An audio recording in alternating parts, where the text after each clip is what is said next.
Following a strange signal captured on Earth from one of Jupiter's moons, an astronaut is sent to explore the source. All goes well for him until he found that the Earth has shrunk to the size of a golf ball. The movie opens as an astronaut named Yuri prepares to detach his spaceship from an Earth satellite. He is headed for Alpha 46, one of Jupiter's moons, to find the source of an abnormal signal recorded on Earth. While receiving navigation help from his colleague Dan from the command center, he successfully detaches from the satellite into space and speeds towards his destination. The duo seems to be good friends as he keep making jokes to each other. Finally, his spaceship enters the moon's atmosphere with turbulence, but Yuri seems intrigued by the experience. His spaceship offers a smooth landing on planet Alpha 46, catching him by surprise as he is used to rough landings. He exits his ship into the new surface from where he sees Jupiter up close, but Earth in a faraway distance. He then draws his dirty finger and jokingly asks if Dan can see him from Earth. While keeping Dan updated through his transmitter, he sets out to locate the signal source while singing a lonely cowboy song, saying that he is far from home. As he walks around, he records a highly concentrated signal zone and Dan asks him to check it out. From a distance he spots a plant and on a closer look, he notices a transparent pearl in it. Dan asks him to pick it up, but on doing so, the pearl mysteriously guides his hand and settles between his eye and the distant planet Earth. Surprisingly, the pearl draws the Earth into view and Yuri now holds it in his hand. Out of curiosity, he shakes the little Earth, but this affects his communication as the effects are felt and causing disaster on Earth. In panic, Dan asks him to take the pearl and evacuate immediately. He tries to explain this weird situation to Dan, but he didn't respond and keeps ordering to come back to Earth immediately. But Yuri is confused since he wonders how he will get back to Earth if he is holding it himself. He finally decides to try to put it back to its original position, but it doesn't stick and it ends up falling. Unfortunately, while he is searching for the Earth on the ground,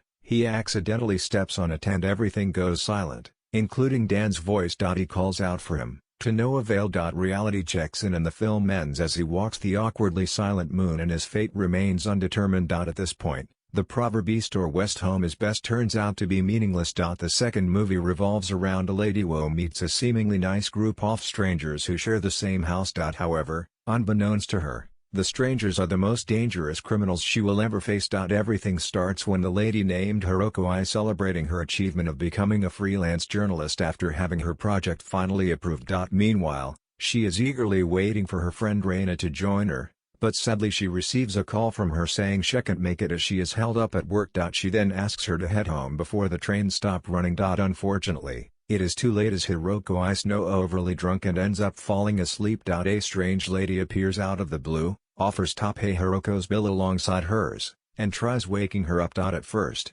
Hiroko is resistant but gives in, thinking it's Reina who has finally shown up. The following morning, Hiroko wakes up in stranger's house and meets Masumi, the lady who brings her home last night. Masumi says it's better for her to bring Hiroko home rather than leaving her in a poor state the previous night, and Hiroko is grateful for that. Shortly afterward, a lady storms into the house in a hurry and apologizes to Masumi, saying she was irresponsible by sleeping at her friend's house. Meanwhile, Hiroko notices a whiteboard in their room with 4 names written on it matching the whereabouts of the persons. She identifies the new lady as Yukati, as her whereabouts reveal she was at her friend's, while Masumi's name is clear since she was home. The three of them then take breakfast together and Hiroko is curious to learn more about the unusual household. As they converse, Hiroko learns that the household is a share house in which the occupants share space despite them being strangers. She is intrigued by this, as she has only seen it on TV. She then asks for a second visit to bring them samples from her friend's bakery to thank Masumi for her kind gesture.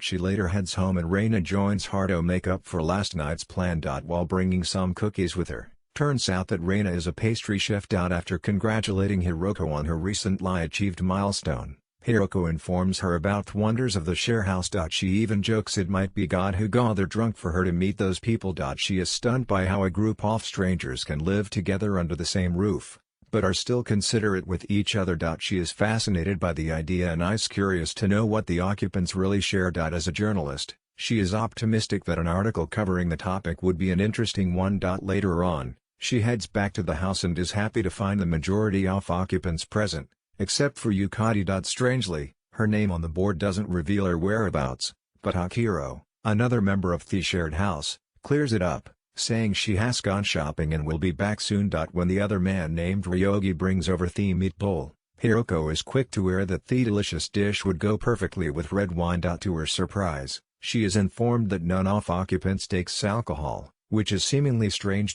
She is confused and mentions that Masumi went to drink alone the other day when no one was around, and the two men immediately question her. However, Masumi is quick to brush off the sentiments, saying she found the overly drunk Hiroko on the sidewalk and helped her home. Though Masumi says she was overly drunk, Hiroko is confused as she clearly recalls the night's events and wonders why Masumi lies about it. Shortly afterward, Yukari gets home and joins the group, but she seems uneasy as it's revealed she would be moving out, leaving the group soon. Hiroko seizes the opportunity, asking to join them, replacing Yukari's position, but this seems to catch them by surprise as everyone stares at her without blinking their eyes. That night, Hiroko has returned home and shaving a bad dream, a traumatic recollection of an encounter with a sexual offender years back. Her attention is drawn when she receives a call from Masumi informing her Veriver requests approval. Following a discussion and agreement by the members, she invites Reina to help her pack, but she stresses that something is off in the shared house. Reina asks her to drop the offer,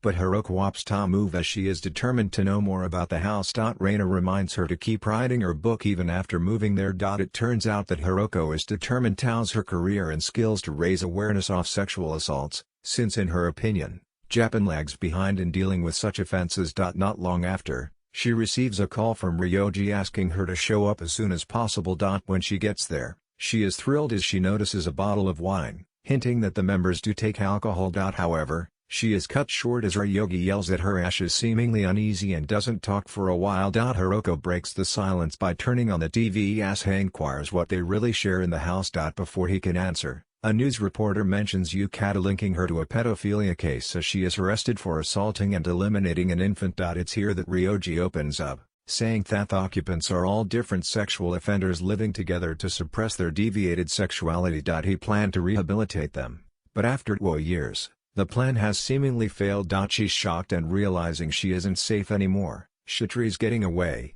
but is held back by strong Ryogi, who holds her by her neck. Shockingly, he mentions that her neck is thin and soft, which are the exact words uttered in the earlier assault, meaning he was the perpetrator back then. It's sad that Ryogi was allowed to roam around for that long, even after committing such a hefty crime. Our third movie opens with a granny gladly welcoming a couple and directs them to the lounge. The duo is here to discuss about their house rental agreement with the old lady. However, the old lady is unaware that the couple are actually con artists trying to scam her. The man immediately draws some documents from the lady's bag and offers it to her to sign. From their talk, we get to know that the old lady has agreed to rent her house for 1 month to the couple. However, the documents she signed never mentions about the 1-month rent. Instead, it says the couple will gain full ownership of the house. The old lady starts to raise concerns about it. However, the man, taking the old lady as a fool, offers her a handwritten agreement saying that they will return the house to the lady in exactly 1 month. Unexpectedly,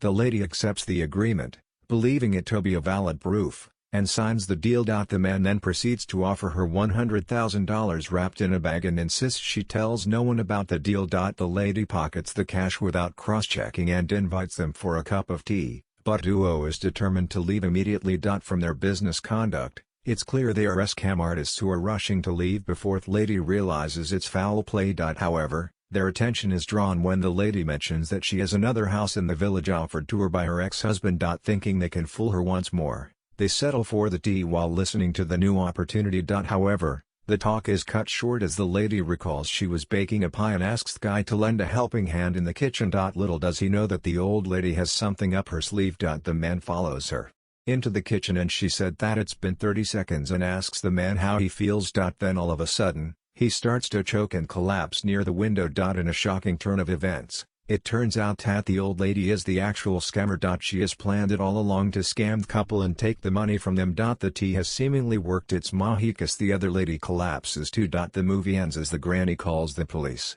reporting that some drug addicts fell off the roof, indicating that she threw their bodies out the window.